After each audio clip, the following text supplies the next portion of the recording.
Okay, so there are a few things you need to do technique-wise as far as chipping. Most of you will be thinking that it's just sort of hands and arms, but one thing I want you to try and realize that to have a good feel on the club, you want to have a nice firm grip. You know, we don't want to be strangling it, but we want to have loose wrists so we can really feel the weight of the club. Because the weight of the club and what we do with our body and rotation is what's going to give us consistency. So for every sort of chip shot or pitch shot around the green, pretty much what you do if you were just tossing a ball underhand is what I'd like you to pretty much feel as you're chipping and pitching. It's the same sort of sensation. You know, we're using our body, we're feeling the weight of that golf ball to gauge that distance. So make sure that you've got a nice firm grip.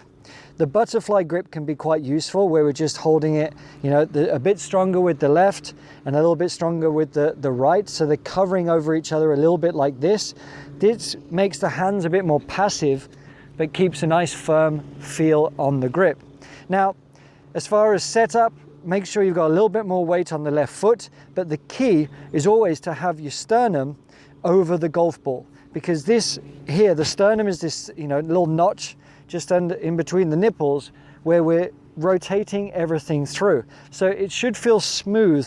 You know, we're having a nice smooth tempo for every chip shot you hit, whether it's underhand. So there are a couple of little things that I want you to think about. Now, a big mistake a lot of you will make when we have a shot just short of the green like this is, you know, we've got quite a lot of green to work with here. Now, a lot of you will just immediately pick up the sand iron or lob wedge and think you've got to pitch it all the way to the top. But when you realize that there's quite a lot of turf to cover here, and you know, we have to be very precise in our landing zone, and that takes, you know, technique, it takes practice, it takes confidence to be able to land it exactly where we want. But you know, you're not going to have time to get good at that very quickly, which, I mean, we give you ways to make it a bit easier.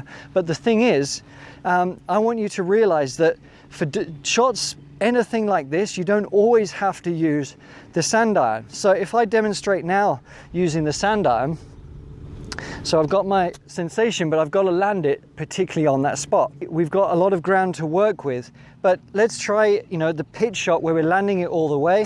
I'm not trying to do a lob shot, but I'm trying to be precise. So I've got my weight on the left side, I've got my sternum over the golf ball, I can feel the weight of the club, and I'm just rotating through.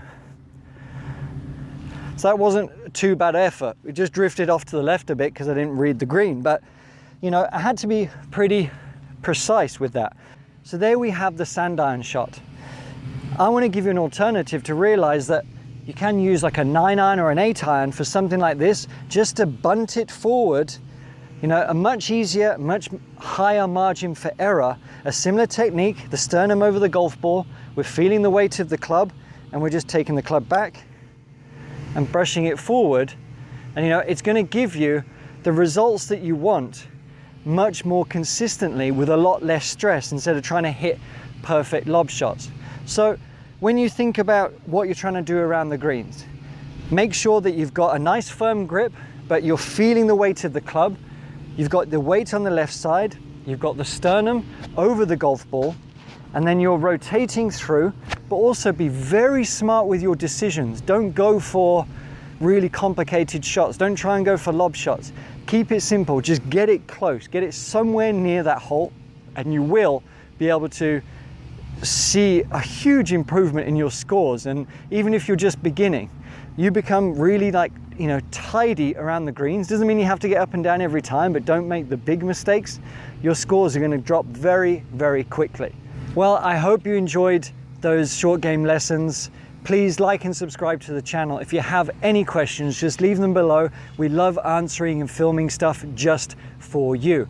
Now, if you want a great series of lessons to really transform your golf game, all you have to do is click the link below and go to theartofsimplegolf.com/free, and we will take your game to the next level immediately.